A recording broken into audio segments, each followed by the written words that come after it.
विद्यार्थी मित्रो, नमस्कार. मागच्या व्हिडिओमध्ये आपण सायन्स अँड टेक्नॉलॉजी पार्ट फर्स्टमधला पहिला चॅप्टर जो होता ग्रॅव्हिटेशन यासंबंधी आपण माहिती घेतलेली होती. आज आपण chapter number 2 periodic classification of elements मूलद्रव्यांचं आवर्ती वर्गीकरण या प्रकरणाबद्दल माहिती घेणार आहोत. या प्रकरणामध्ये आपण elements and their classification, Dobereiner आणि triads, Newlands law of octaves, Mendeleev's periodic table आणि मॉडर्न पिरियोडिक टेबल या घटकासंबंधी आपण माहिती घेणार आहोत. तत्पूर्वी आपल्याला एलिमेंट्स त्याला आपण मूलद्रव्य म्हणतो. नवीन आपण शिकलो ज्या पदार्थाचा आपल्याला रासायनिक किंवा भौतिक पद्धतीनं अपघटन करता येत नाही. एखाद्या पदार्थाची लहानात लहान समजा आपण जर कण केलं तर शेवटचा जो कण असेल ज्याचं विभाजन करता येत नाही असा शेवटचा कण जरी असेल आणि त्याचं जर आपण गुणधर्म जर तपासले तर हे मूळच्या पदार्थाप्रमाणेच असतात. म्हणजे त्याचं आपल्याला कुठल्याही दुसऱ्या पदार्थामध्ये अपघटन करता येत नाही. असे जे पदार्थ असतात त्याला आपण शुद्ध द्रव्य म्हणतो. त्याला आपण मूलद्रव्य किंवा एलिमेंट्स असं म्हणतो. आता ह्या संबंधी ह्या प्रकरणासाठी आवश्यक असणाऱ्या काही ज्या बाबी आहेत त्या बाबी आपण मागच्या वर्षी इयत्ता 9वीमध्ये शिकलेलो आहोत. थोडीशी आपण जी उजळणी करूया. तुमच्या पेज नंबर 16वरती कॅन यू रिकॉल यामध्ये काही प्रश्न आहेत. प्रश्नाची आपण जरा उजळणी करूया. What are the types of matters. आता द्रव्याचे प्रकार. आता पाचवीपासून आपण शिकतोय solid, liquid and gaseous state आणि चौथी जी स्टेट जी आहे ती प्लाझ्मा स्टेट. जी प्लाझ्मा स्टेट नेहमीच्या ॲटमॉस्फिअरला असं येत नाही तर अबाव 6000 डिग्री सेल्सिअस टेम्परेचर असेल तरच काय होऊ शकते प्लाझ्मा स्टेट येऊ शकते. एक्झाम्पल जर घ्यायचं म्हटलं तर आपले नॉर लिक्विड नॉर सॉलिड ही जी स्टेट जी असते तर आपण प्लाझ्मा स्टेट म्हणतो. म्हणजे what are the types of matter जर म्हटलं there are 4 types. First solid, liquid, gases and fourth is plasma state. आपण सध्या 3 स्टेटचा आपण विचार करणार आहोत. What are the types of elements. आता आठवीपासून शिकतोय आपण एलिमेंट्स. काही सॉलिड असतात, काही लिक्विड असतात, काही गॅसी स्टेटमध्ये असतात. त्याच्या फिजिकल स्टेटवरून आणि त्याच्या काही प्रॉपर्टीजवरून आपण ह्या एलिमेंट्सचं क्लासिफिकेशन पहिल्यांदा आपण मेटल, नंतर नॉन मेटल आणि तिसरं जे आहे ते मेटल या 3 भागामध्ये वर्गीकरण केलं आहे. म्हणजे धातू, अधातू आणि धातू सदृश्य. What are the smallest particle of matter is called. आता या ठिकाणी पदार्थाच्या अतिसूक्ष्म कणाला आपण कणाद हे ऋषीमुनी जे होते भारतीय विचारवंत तत्त्वज्ञ यांनी या कणाला अणु असं नाव दिलेलं आहे. ॲटम म्हणतो आपण. The smallest particles of matter is called atom. What is the difference between the molecules of elements and compounds. तर molecules of elements for example आपण जर घेतलं O2 आणि मोलिक्युल्स ऑफ एलिमेंट्स O2 घेतलं आणि कंपाऊंड समजा आपण H2O घेतलं वॉटर मोलिक्युल्स. आता O2मध्ये घेतलं तर या दोन्हीमध्ये O हे 2 ॲटम एकत्र आलेले आहेत. म्हणजे एकाच पदार्थाचे ॲटम एकत्र येऊन मोलिक्युल तयार झालेला आहे. तर कंपाऊंड जर आपण H2O घेतलं, H2 जर मोलिक्युल जर घेतलं त्यामध्ये हायड्रोजनचे 2 ॲटम आणि ऑक्सिजनचा एक ॲटम असे डिफरंट एलिमेंट्स एकत्र आलेले आहेत. त्यामुळं molecule of elements मध्ये there is only one substance, whereas in compound there are 2 or more elements are sharing with each other. म्हणजे थोडक्यात लक्षात ठेवा इकडं की एखाद्या मूलद्रव्याचा अणू जर म्हटलं त्याच्यामध्ये एकाच पदार्थाचा समावेश असतो. तर कंपाऊंड म्हटलं की 2 किंवा 2पेक्षा अधिक पदार्थाचा समावेश असतो. आता क्लासिफिकेशन ऑफ एलिमेंट्स. आता वर्गीकरण करण्याची गरज का भासली थोडंसं आपण उदाहरण घेऊया बघा इकडं. की वर्गामध्ये समजा जाऊया 10वीच्या वर्गामध्ये समजा की एकूण 5 तुकड्यामध्ये आपल्याकडे 350 विद्यार्थी आहेत. जर मी सांगितलं त्यातले 10वी गटाला समजा XYZ ह्या विद्यार्थ्याला जर मी ओळखायला जर म्हटलं तर मला 350 विद्यार्थ्यांचं परीक्षण करायला पाहिजे. पण त्याच्याऐवजी मी काय केलं, ह्या 350 विद्यार्थ्यांचे काय केलं 5 गटामध्ये विभागणी केली. ABCDE 5 गटामध्ये विभागणी केल्यानंतर मला तो विद्यार्थी पहिल्यापेक्षा शोधणं फार सोपं होईल.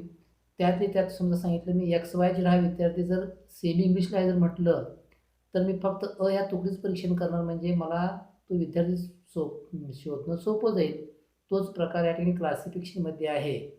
सध्या आपण जर बघितलं तर जवळजवळ 122 म्हणजे today there are 180 elements are known to the scientific world. तसं पाहिलं तर 118चं नामकरण झालेले आहे, 122 शोध लागलेला आहे. Out of 122 there are 92 natural elements, remaining elements are man made और आर्टिफिशियल एलिमेंट्स. आता सर्व एलिमेंट्स जर आपल्याला प्रॉपर्टीज आणि त्याचे युजेस जर आपल्याला लक्षात ठेवायचं म्हटलं, म्हणजे त्यांचं स्टडी जर करायचं म्हटलं तरी फार किचकट होतं. त्यामुळं ह्या एलिमेंट्सचं आपल्याला वेगवेगळ्या ग्रुपमध्ये जर समजा डिस्ट्रीब्युशन जर केलं तर त्यांचे युजेस आणि प्रॉपर्टीज म्हणजे त्यांचा स्टडी करणं काय होईल, सोपं होऊन जाईल.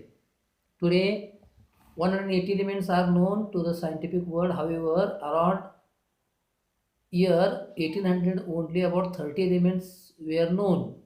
More number of elements were discovered in the course of time. More and more information about the properties of these elements was gathered. आता महत्त्वाचं कसं बघा, to easy the study of such large number of elements, scientists started studying the pattern if any. This pattern is called classification. In the vast information about them, you know that in the initial classification, सुरुवातीला कसं बघा इकडं की हे जेवढे जे त्या काळी म्हणजे ज्यावेळी सुरुवात झाली क्लासिफिकेशनची, त्या काळी जे माहीत होते एलिमेंट त्या इनिशियल मूलद्रव्यांचं क्लासिफिकेशन करणं सुरुवात झाली. त्याच्यामध्ये बघा इकडे initial classification elements were classified into 2 groups. First is metals and second is non metal.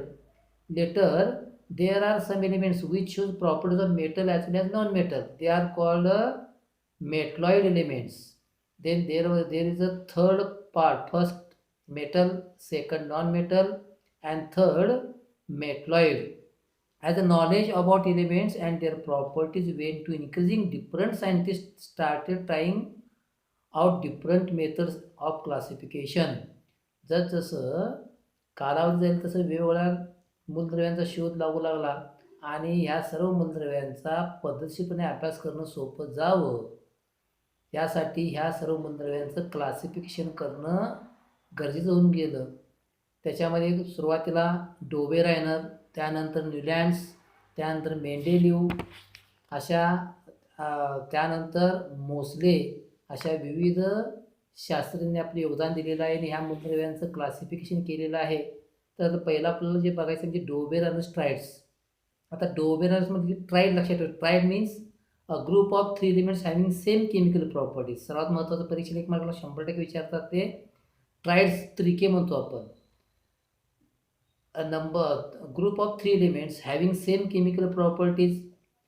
आता बघा इकडं in the year 1817 a German scientist Dobereiner suggested the properties of elements are related to their atomic masses. म्हणजे मूलद्रव्याचे गुणधर्म जे असतात हे त्याच्या atomic मासशी निगडीत असतात. ॲटॉमिक मास मीन्स व्हॉट, तुम्ही नवीला शिकला ॲटॉमिक मास आणि ॲटॉमिक नंबर.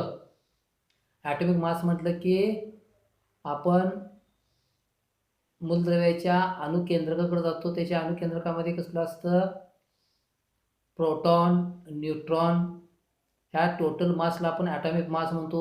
त्यानंतर इलेक्ट्रॉनचं मास हे निग्लिजिबल असतं. आता या ठिकाणी ते नंतर आपण पुढच्या याच्यामध्ये इलेक्ट्रॉन कॉन्फिगरेशनमध्ये बघणार आहोत. आता ॲटॉमिक मास नंबर आणि ॲटॉमिक मास यामध्ये थोडासा फरक लक्षात. Atomic mass number is always in complete figure, round figure. For example जर आपण क्लोरीन घेतलं, क्लोरीनचं बघा 35.5 म्हणजे या ठिकाणी हा पोर्शनमध्ये राऊंडमध्ये घेतलेला आहे. दुसरं आपण जर घेतलं तर 2He4 हेलियम, म्हणजे एनं आपण ॲटॉमिक मास नंबर डिनोट करतो आणि झेडनं एनं आपण ॲटॉमिक मास नंबर आणि झेडनं atomic number of electrons, number of protons, हे सगळं तुम्हाला मागच्या नवीला झालेलं आहे. आता ए म्हणजे ॲटॉमिक मास नंबर हा नेहमी कंप्लीट फिगरमध्ये असतो. तर ॲटॉमिक मास जे असतं त्याला अणुभारांक म्हणतो.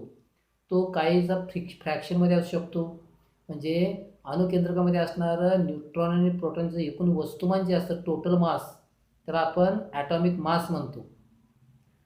आता Dobereiner he made groups of 3 elements each having similar chemical properties and called them triads. थोडक्यात लक्षात ठेवा, a group of 3 elements having same chemical properties are called triads. He arrange the 3 elements in a triad in an increasing order of their atomic mass. आता त्यानं काय केलं बघा इकडं, की हे 3 मूलद्रव्य जे असून, फॉर एक्झाम्पल समजा आपण घेतलं ABC, ही 3 मूलद्रव्य घेतली. तर 3 मूलद्रव्याचा ग्रुप काय केला, ट्रायड का म्हटलं, तर या तिन्हींच्या केमिकल प्रॉपर्टीज समान आहेत. त्यानं काय सांगितलं बघा इकडं, ABC हे 3 जे एलिमेंटचे आहेत त्यांचं काय केलं, त्यांच्या ॲटॉमिक मासची इन्क्रीजिंग ऑर्डरनं ज्या मूलद्रव्यांची मांडणी त्यांच्या ॲटॉमिक मासच्या इन्क्रीजिंग चढत्या अणुभारांकाप्रमाणे त्यांची काय मांडणी केली. तर असं लक्षात आलं की मधला एलिमेंट जो आहे बी, याचा ॲटॉमिक मास जे आहे हे उरलेले दोन म्हणजे ए आणि सी यांच्या ॲटॉमिक मासच्या ॲव्हरेज इतकं, म्हणजे दोघांची बेरीज करून त्याला काय करायचं, 2 भागायचं. म्हणजे ॲप्रॉक्सिमेटली जे काय उत्तर येतं ते उत्तर म्हणजे ते ॲटॉमिक मास म्हणजे मधल्या मूलद्रव्याचं ॲटॉमिक मास असं त्यांनी सांगितलं. आता by he arrange the 3 elements in a triad in an increasing order of atomic mass and show that the atomic mass of the middle element was approximately equal to the mean of the atomic mass of the other 2 elements. मूलद्रव्याचा अणुभारांक म्हणजे मधल्या मूलद्रव्याचा अणुभारांक हा उरल्या 2 मूलद्रव्यांच्या अणुभारांकाच्या सरासरी इतका असतो. हे त्या ट्राईडला ॲप्लिकेबल आहे, सगळ्या मूलद्रव्यांना. ते ट्राईड जे आपण तयार केलं एक त्रिक त्या संबंधी आहे. आता पेज नंबर 16वरती काही एक्झाम्पल दिलेत बघा इकडे. त्या कोष्टकमध्ये आपण बघितलं तर पहिलं जे ट्राईड जे आहे ते कुठलं, लिथियम, सोडियम आणि पोटॅशियम. या एक्झामसाठी घेऊया आपण. सोडियमचा आपला ॲटॉमिक मास काढायचा आहे. लिथियमचा ॲटॉमिक मास आहे 6.9 आणि पोटॅशियमचा ॲटॉमिक मास आहे 39.1. आता 6.9 आणि 39.1 यांची बेरीज केली आणि त्या बेरीजला जर मी 2 भागलं तर उत्तर त्याचं आन्सर येतं 23. आता 23 हे जे आन्सर आलं हे ॲटॉमिक मास कोणाचं असणार आहे बघा इकडं, सोडियमचं असणार आहे. म्हणजे या ठिकाणी ह्या नियमामध्ये म्हणजे डोबेरानं जे सांगितलं की मधल्या म्हणजे middle element atomic mass is approximately average of remaining 2. म्हणजे या ठिकाणी सोडियमचं ॲटॉमिक मास जे आहे ते लिथियम आणि पोटॅशियम यांच्या अणुभारांकाच्या सरासरी इतका आहे. म्हणजे पहिलं लिथियम, सोडियम, पोटॅशियम हे डोबेरानचं लॉ काय करतात, ॲक्सेप्ट करतात. त्यामुळे हे ट्राईड आहे. दुसरं आपण एक्झाम्पल घेऊ बा, कॅल्शियम, स्ट्रॉन्शियम, बेरियम. त्याच्यामध्ये कॅल्शियमचा मधला म्हणजे कॅल्शियम 40.1 आहे आणि स्ट्रॉन्शियम जे आहे ते 87.6. तर 40.1 आणि लास्ट बघा इकडं बेरिलियम आहे, बेरियम. त्या बेरियमचं जर आपण घेतलं 137.3, ह्या दोन्हीचं जर सरासरी ॲव्हरेज जर काढलं तर 88.7 येतं. आता या ठिकाणी स्ट्रॉन्शियम जे आहे मधला मिडल एलिमेंट त्याचा ॲटॉमिक मास असणार आहे 88.7 कॅल्क्युलेशननं, पण ॲक्च्युअली त्याचा ॲटॉमिक मास जे आहे ते किती 87.6 म्हणतात नाही, अप्रॉक्सिमेटली म्हणून शब्द वापरला आहे तिथं. म्हणजे त्याच्या जवळपास ॲटॉमिक मास येतं. तिसरं जे घेतलं आपण क्लोरीन, ब्रोमिन आणि आयोडीन. याच्यामध्ये क्लोरीन आणि ब्रोमिन, क्लोरीनचं जे ॲटॉमिक मास जे आहे ते 35.5 आणि आयोडीनचं जे आहे ते आयोडीनचं 126.9 आहे.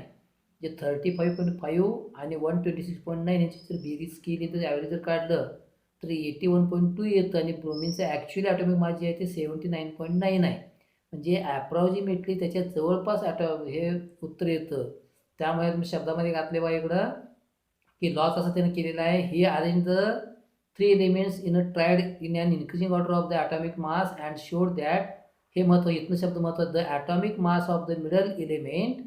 आपण जर असं म्हटलं इन ट्रायड शब्द वापरायचा, in triad the atomic mass of the middle element was approximately equal to the mean of the atomic masses of the other 2 elements.